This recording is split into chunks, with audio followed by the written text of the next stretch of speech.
l'actualité sur Sen TV Sénégal. Politique, people, éducation, sport, culture, art. Pour plus de merveilles, abonnez-vous sur Sen TV Sénégal. L'attachement à la vérité, condition de la justice. La paix sera sauvegardée dans cette société qui bannit l'injustice et le mensonge. Cette combinaison est essentielle à la cohésion sociale. Une société comme la nôtre n'est servie que dans la droiture. Teggin pour appeler à la décence en toutes choses, la philosophie du respect qui fait l'apologie de la révérence, de la courtoisie, de la décence, de la discipline et des règles de bienséance. C'est aussi et surtout faire honneur à l'aîné, protéger le cadet, respecter son vis-à-vis, préserver les biens communs et éviter de l'utiliser à son bénéfice propre. Cette valeur, quand elle inspire nos actions quotidiennes, constitue le chemin de la réussite de toute entreprise sociale. Et pour ceux qui servent ou prétendent servir l'intérêt général, un code de conduite à toute épreuve. Elle prévient l'arrogance qui guette tout homme au pouvoir, favorise la sagesse, nourrit la confiance des concitoyens, quelle que soit la gravité de la situation. Teranga, pour magnifier la solidarité et l'hospitalité. La solidarité est une valeur qui renforce la cohésion de nos sociétés et assure son équilibre. La solidarité dont je parle est celle qui préserve la dignité de l'être humain. L'hospitalité qui fait que chaque Sénégalais se chante chez lui dans n'importe quelle partie du territoire et explique notre sollicitude envers l'étranger. Soutoure, la discrétion, le désintéressement dans nos actions quotidiennes. Interdire la délation, la calomnie et même la divulgation des vilains secrets d'autrui juste par envie de discréditer un adversaire. À plus forte raison, les discussions et les actions qui appartiennent à l'espace privé. Parce que étaler les actes répréhensibles, c'est les banaliser. Les banaliser, c'est les rendre acceptables. Et les rendre acceptables, c'est les intégrer dans nos mœurs, pour nos gardes. Mes chers concitoyens, chers invités, ces valeurs cardinales pourtant bien ancrées dans notre société ont tendance à être reléguées au second plan dans nos relations quotidiennes. Dans le champ de notre système de gouvernance et partant des rapports régissant élus et citoyens, alors que ces valeurs épousent les contours du système démocratique, à la base des fondements de la nation sénégalaise. L'une des promesses de la démocratie est de garantir au peuple la paix et la cohésion sociale. Le régime politique sénégalais est présenté comme une démocratie dont le processus de construction a démarré dès les premières décennies de notre indépendance.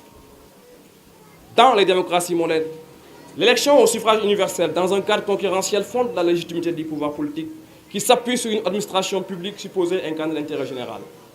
Une administration impartiale, désintéressée et recherchant le bien commun. Nous votons pour élire un président, nous votons pour élire un député, nous votons pour élire un maire, nous votons pour élire tous nos élus locaux, évidemment. Et après, nous répondons naïvement. Ils mettent en œuvre les engagements qui ont alimenté leur propagande de campagne. Et s'ils ne le font pas, eh bien, rien jusqu'aux prochaines élections. Avons-nous les moyens de les contraindre à respecter leurs engagements? Non.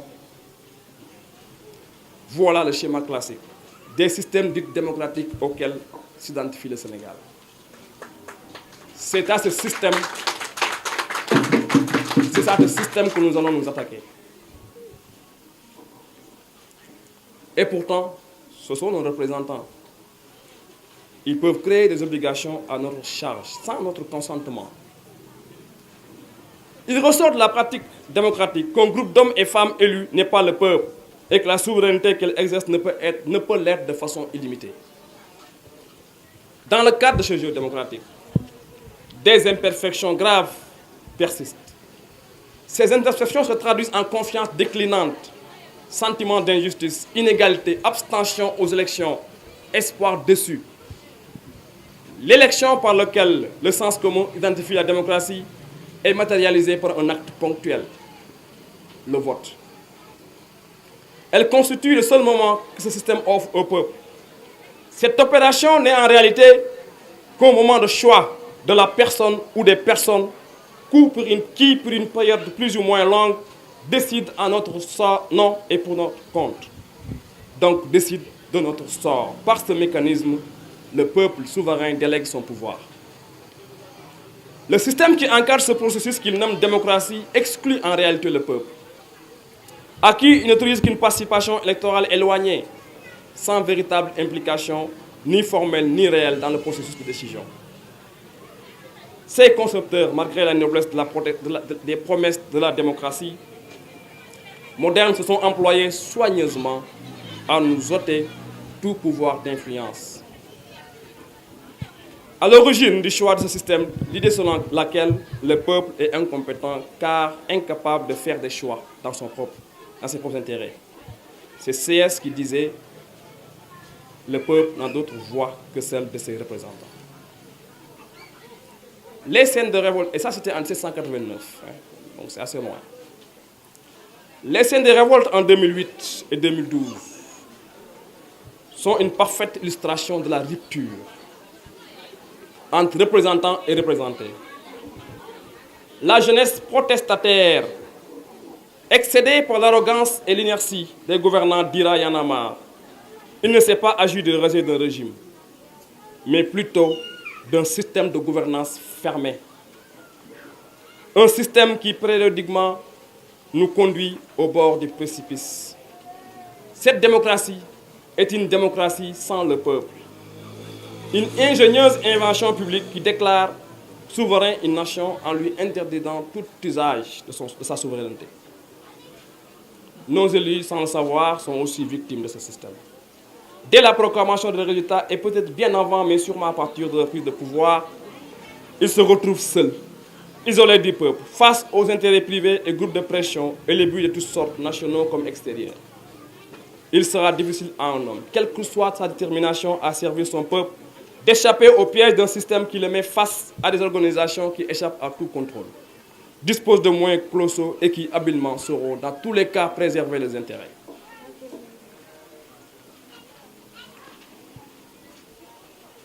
La compétence, le volontarisme, l'ingéniosité du représentant et de ses collaborateurs ne suffiront pas pour identifier les problèmes, tous les problèmes, y apporter des solutions définitives, en même temps faire face aux groupes d'intérêt.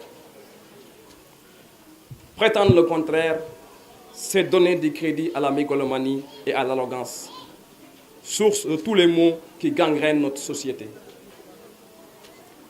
Nous leur avons confié des pouvoirs importants, sans moyen de contrôler l'usage qu'ils en font, avec de fortes tentations d'en abuser. Ce système fait de nos héros des êtres méconnaissables. Ce système se nourrit d'injustice et produit de graves inégalités. Injustice sociale, injustice économique. La pratique du pouvoir dans ce système éloigne des questions essentielles pour l'équilibre de la société. Elle n'offre que moins d'action que l'usage abusif de la violence institutionnelle contre un peuple quand il résiste face aux dérives. Ce système, en réalité, s'essouffle. Il suffoque. À l'origine de cette situation, les contradictions entre une élite volontaire, isolé, souvent impuissant face aux défis qui l'interpellent, et un peuple mature et exigeant. Les différentes formes de représentation politique ne sont certainement pas remises en cause, mais force est de constater que l'érosion continue de la confiance aboutit à une perte de légitimité et d'efficacité au cours de mandat. Le pouvoir des institutions représentatives est partout rogné. Leur autorité chahutée, leur capacité à imposer des solutions par le haut fait face à de fortes contestations. Mes chers concitoyens, chers invités, l'essoufflement de notre système politique est perceptible à tous les niveaux. Oui, notre démocratie a besoin d'un nouveau souffle. Actualité sur Sen TV Sénégal. Politique, people, éducation, sport, culture, art. Pour plus de merveilles, abonnez-vous sur Sen TV Sénégal.